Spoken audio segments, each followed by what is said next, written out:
Assalamualaikum warahmatullahi wabarakatuh. Anda bersama saya Dr. Ruziah Ghazali dalam Zakat dan Anda. Tajuk yang akan dibincangkan pada segmen kali ini ialah amanah penerima zakat. Dalam persoalan harta sebenarnya terdapat dua persoalan yang akan ditanya di hari akhirat kelak. Pertamanya, dari mana sumber kita perolehi rezeki tersebut. Dan yang keduanya, bagaimanakah kita membelanjakan rezeki tersebut. Oleh kerana itu, kita sedar bahawa sebenarnya amanah adalah tertakluk kepada semua manusia, bukan kepada orang-orang yang tertentu sahaja. Walau bagaimanapun dalam hal berkaitan dengan zakat yang merupakan salah satu daripada rukun Islam, maka sudah pasti dana zakat tersebut mesti digunakan dengan baik dan menurut perintah Allah Subhanahu Wa Taala. Terdapat perbezaan pendapat dalam hal ini, di mana Imam Malik sendiri menyatakan bahawa orang-orang yang melakukan maksiat, iaitu golongan asnaf itu, sekiranya mereka melakukan maksiat, mereka tidak layak untuk menerima zakat.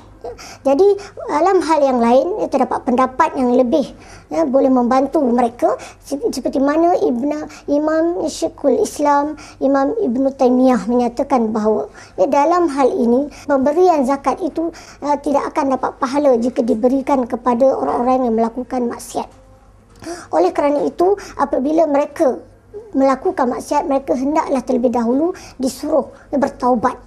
Jadi apabila mereka bertaubat, mereka layak untuk menerima zakat. Dan dalam hal yang lain juga Ibn Taymiyah menekankan bahawa apabila mereka tidak sembahyang, mereka disuruh untuk bersembahyang. Apabila mereka telah bersembahyang, maka mereka layak diberi zakat. Selain itu, Ibn Taymiyah menegaskan juga bahawa sebenarnya duit zakat ini digunakan adalah untuk dibelanjakan kepada jalan Allah Subhanahu Wa Taala, untuk menarik mereka untuk taat kepada Allah Subhanahu Wa Taala, membantu orang yang membayar hutang dan lain-lain keperluan asnaf tersebut. Jadi oleh kerana itu, apabila mereka benar-benar telah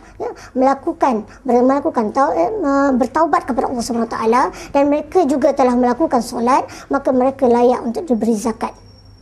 Dalam pendapat yang lain pula yang dikatakan oleh Syekh Muhammad Az-Zuhri bahawa sesungguhnya penerima zakat ini, duit zakat ini adalah untuk tujuan kita memberi mereka, membantu mereka, memudahkan kehidupan asnaf tersebut. Kerana Rasulullah SAW sendiri pun telah menggunakan wang zakat untuk tujuan menjinakkan hati orang kafir. Maka sudah pasti sebagai orang Muslim, asnaf yang beragama Islam, kita perlu bantu mereka untuk menjinakkan hati mereka, supaya insya-Allah dengan pemberian zakat tersebut akan membawa mereka lebih taat kepada Allah Subhanahu Wa Taala. Dan dalam pendapat yang lain juga, seperti mana Rasulullah SAW sini menyatakan bahawa sebenarnya duit zakat diberi orang yang kita perlu, dia kata berbuat baik, bersahabat dengan orang yang bertakwa, beriman kepada Allah Subhanahu Wa Taala, dan kita perlu menjauhkan diri kita daripada orang yang tidak melakukan ketaatan kepada Allah Subhanahu Wa Taala. Jadi daripada situ jelas kepada kita bahawa kita perlu boleh membantu asnaf zakat tersebut apabila mereka sebenarnya insya-Allah boleh dididik, boleh dibantu, dilatih mereka dengan program-program misal kata pembangunan modal insan, dan ini akan mendekatkan daripada mereka kepada Allah SWT.